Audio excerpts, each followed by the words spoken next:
seorang anak balita yang bernama Tono sedang asik bermain sebuah permainan di gadget ibunya. Awalnya, sang ibu ini sedang melakukan sebuah persiapan berjualan. Ibu Tono bekerja sebagai pedagang pisang goreng di pasar dan rela bangun jam 3 pagi untuk bersiap-siap menjual gorengannya. Akan tetapi, suara pengorengan itu tentu membuat suasana berisik yang menyebabkan Tono terbangun. Kemudian, ia menuju ke dapur untuk menemui ibunya. Akan tetapi, ibunya menyuruh ia untuk tidur. Bukannya ia tidur, si Tono meminta HP ibunya guna untuk bermain game. Karena ibunya tidak ingin Tono menangis, jadi ia memberikan Tono HP-nya. Dan saat si Tono ini bermain game, ia berada tepat di depan pintu ruangan terlarang ayahnya. Karena dulu ayah Tono ini mati secara mendadak di ruangan itu dengan luka lebam di tubuhnya. Dan semua itu masih menjadi misteri dari keluarga, kecuali ibu Tono.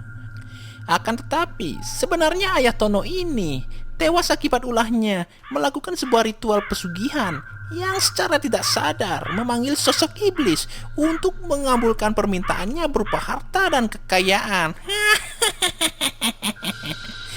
Pintu ruangan itu terbuka secara perlahan.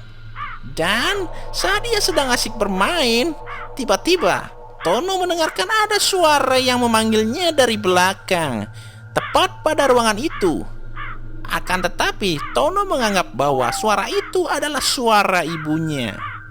Dan juga, suara itu terus terdengar jelas dari belakang posisinya. Kemudian karena penasaran, Tono pun melihat ke belakang. Lalu, ia melihat ada seseorang di sana.